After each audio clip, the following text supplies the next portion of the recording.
আসসালামু আলাইকুম। আপনারা সবাই কেমন আছেন? আশা করি ভালো আছেন। রাজশাহীতে বিশ্ববিদ্যালয়ের ভিতরে পিঠা মেলা চলছে। এখানে অনেক ছাত্রছাত্রী, অনেক ভিড়। আর সেটা বসে ৪টার পর থেকে। আমরা গেছিলাম আজকে ৩ জনা। সন্ধ্যার পর গেছিলাম। এখানে অনেক ছাত্রছাত্রী ও তার ফ্যামিলি বা হাসব্যান্ড ওয়াইফ বাচ্চা নিয়ে অনেকে বেড়াতে আসছে এখানে। খুব ভালো লাগছে। অনেক ধরনের পিঠা তৈরি হচ্ছে। এখানে অনেক ভিড়, এর জন্য পিঠাগুলো সেভাবে দেখাতে পারলাম না। আমি এখানে একটু দূরে থেকে ধরলাম, দেখেন কি পরিমাণ ভিড়। আর স্টলের সামনেও অনেক ভিড়।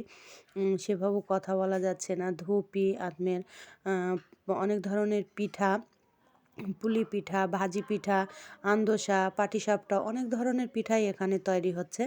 আমি সেভাবে দেখাতে পারলাম না। তারপরও যথেষ্ট পরিমাণ যতটুক পারি ততটুক ধরবো। পাঁপড় যে যেমন খাবে আইটেম মতো। একটা নতুন ধুপি দেখলাম, সেই ধুপিটা হলো বাদাম টাদাম দিয়ে, অনেক কিছু দিয়ে, মশলা দিয়ে স্পেশাল। আমার খুব ভালো লাগলো, দেখতেও খুব ভালো লাগলো। আপনারা যদি কেউ খেতে বা দেখতে চান, বিশ্ববিদ্যালয়ের ভিতরে ৪টার পর বসে, আসবেন এখানে, খুব ভালো লাগবে। আসসালামু আলাইকুম।